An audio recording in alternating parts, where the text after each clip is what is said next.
Good evening, everyone. My name is Cesar Rondina. I'm a best-selling author and public speaker. Welcome to my March 14th, Thursday evening, 8:30 p.m.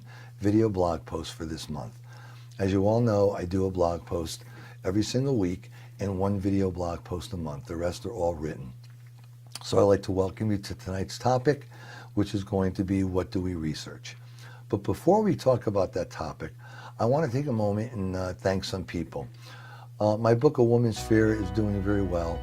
Anyone who knows me and who has read any of my social media posts know that domestic violence, physical, sexual abuse of females, child abuse, sex trafficking, and things of that nature are a very passionate topic for me. That was the reason why I wrote A Woman's Fear. And I'd like to thank the TV shows, radio interviews, print interviews, all the numerous women's magazines that have written articles about this book.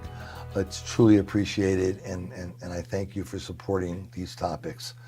The next thing I want to mention to you is that the second book in the Life Through a Mirror murder mystery trilogy was released, and that's called The Battle Rages On. So if you haven't read that book, the first book yet, you might want to get it, because the whole trilogy is about following the life of Allie and David and their family and how their life progresses, and each book is a different murder mystery. So although one book leads into the next, it's really always nice to read the whole trilogy. The finale in this book, or the last book, book number 3, When Murder Calls, will be released in June. The way we're going to wrap up 2019 is with my love story, When Two Worlds Collide, which will be coming out in September. And that's a story about Tony and Jill and how they face all the obstacles in life, many of which we may have had to face in order to keep their love alive and have a future together. It's a very heartwarming book. I'm sure you'll all enjoy it. So with that said, let's get on to tonight's topic. Those of you who know me or don't know me or know of me, because I make it very clear that I support new writers, aspiring writers, and I also make it very clear that I don't know everything there is to know about writing. So I love to interact with other writers because we all learn from each other. That's why we're colleagues. So this particular topic for tonight, what do we research, is really geared towards writers, public speakers. But when you think about it, it has everything to do with what you talk about in your daily life. Because if you don't speak wisely and you're not knowledgeable about what you're talking about, then people aren't going to take you seriously. So that's what this whole topic is all about. So when we talk about what do you research, well, a lot depends on the type of book that you're writing and what genre you're writing. Whether you're writing a love story, a murder mystery, a non-fictional narrative, a sci-fi piece, things that are really outside of the realm of normal, like sci-fi or fantasy or things like that. There's not a lot of research because it's all based on the writer's imagination. But when you're writing a non-fictional narrative like A Woman's Fear, a specific topic, you have to do research. When you're writing a book or a murder mystery, I like to do a lot of research, because in murder mysteries you're going to have crime scenes, you're going to have maybe court trials. Now, I was very fortunate in my career as a firefighter and paramedic for 30 years that I was on hundreds of crime scenes and have testified in many court trials. So I know the way these things work. So that gave me a little bit of an advantage. But on books like Making Partnership Choices, which was a book about relationships, and A Woman's Fear, there had to be some degree of research there. So when you're going to do research, there's a few things that you need to keep in mind.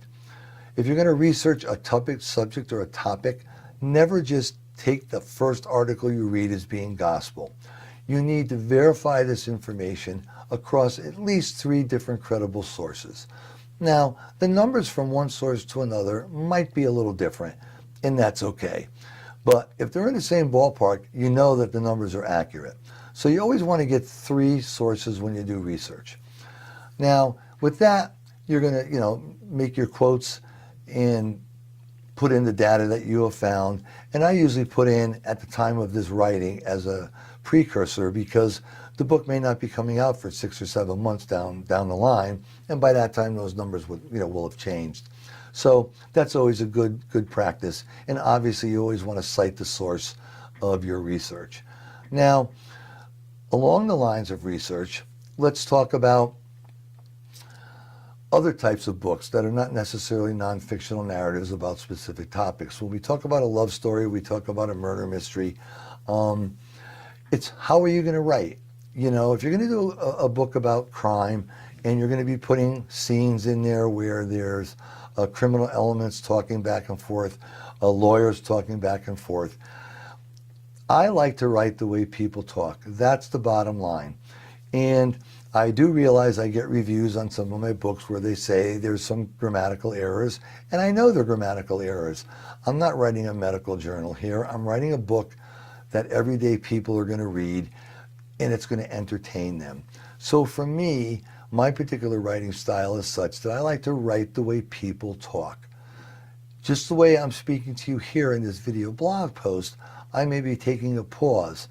Now, in a particular sentence, a punctuation mark put somewhere could change the whole meaning of a sentence. So when I'm writing the way people talk and I'm quoting what people say in a book, then I may put a punctuation mark there because I want the reader to pause there. That's how they're going to get the meaning of what I'm trying to say. Same thing with crime scenes in court scenes. Now, you know, one of the things I get compliments and emails is my scenes are so realistic, my crime scenes are so realistic. How do you do it? Well, some of it is research, but honestly, most of it is my personal experience with being involved in these things. But for you, if you're not, you have to do some research. You have to know the terminology that you're going to use. I also have a pet peeve of not wanting people to have to stop reading my book to Google a phrase or a word that they don't know what that means. So I try and build that definition of that piece of equipment that I'm referring to or what's being done into that particular scene. This way I don't break the momentum of their reading. So research is very, very, very, very important and critical in order for you to make your book as realistic and as true to life as possible.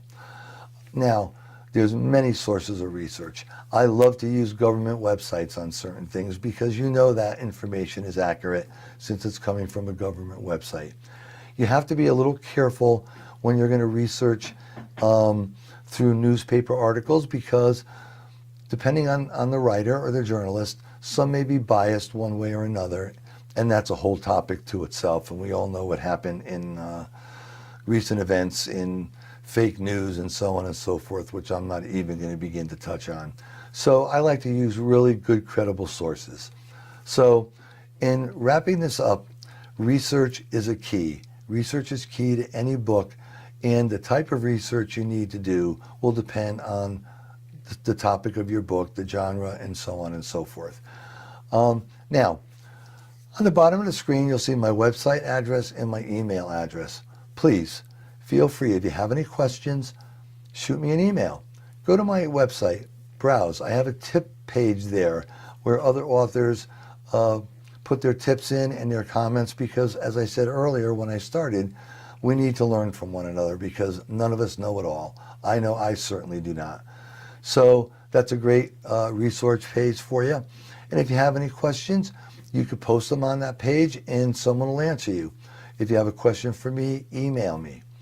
The other thing I welcome is people who have ideas for topics. I'll talk about just about anything. If you're going to be out in the public eye and you're going to do public speaking, you better be willing to speak about anything. So if you have a topic you'd like to hear about, shoot me an email. I like to give credit to the people. So if you want to leave me your name and your location, I'll be more than happy to mention that in the article. If you don't mention it, then I won't mention it. So it's really not a problem. As far as my blog posts, I invite you all to subscribe to my blog posts, and it's just a matter of putting in your email. But trust in the fact that I do not share, nor do I sell email lists. So that information is completely confidential. It's just to make it easier for you to know that a blog post has been posted. So, armed with that information, please feel free, reach out, contact me anytime. I hope you enjoyed this blog post and it gave you some ideas about research, and have yourself a good evening and God bless.